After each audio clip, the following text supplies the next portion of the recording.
இதை பார்த்து நம்மளுக்கு டெம்ட் ஆகுது. இப்போதானே நம்மளுக்கு பிடிச்ச அந்த க்ரீம் பிஸ்கெட்டை பிரிக்கணும்.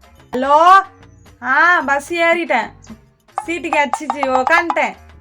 இன்னும் அரை மணி நேரத்தில் வந்துடுவேன். நீ அங்கே வந்து நில்லு பஸ் ஸ்டாண்டாண்ட. சரியா? சரி சரி வச்சிடுறேன். அறிவில்லை உங்களுக்கு? ஜன்னலில் போய் எச்சு துப்புறீங்க, மேலேயே வந்து அடிச்சிச்சு. சி, இப்படியா பண்ணுவீங்க? வா வா வா, சீட்டுக்கு அடிச்சிச்சு, வா வந்து உட்காரு வா. இங்கே நான் தானே சீட் போட்டு வச்சுருந்தேன், பர்ஸு போட்டு அதுக்கு தானே வச்சுருந்தேன். நீங்கள் வந்து உட்காந்துட்டு இருக்கீங்க, வேறு சீட்டில் உட்கார வேண்டியது தானே. நாங்கள் பிடிச்ச சீட்டில் தான் வந்து உட்காருவீங்களா? ஏந்துருங்க, நீ போய் உட்காருங்க. ஏன் இப்படி மேலேயே வந்து வேறீங்க? பஸ்ஸு ஒழுங்காக தானே போயிட்டுருக்கு, ஓரமாக நில்லுங்க. கொஞ்சம் கூட அறிவே இல்லையா? அவ்வளோ இடம் இருக்குல்ல, பக்கத்தில் வந்து மேலே வந்து விழுந்து சாஞ்சுக்கிறீங்க.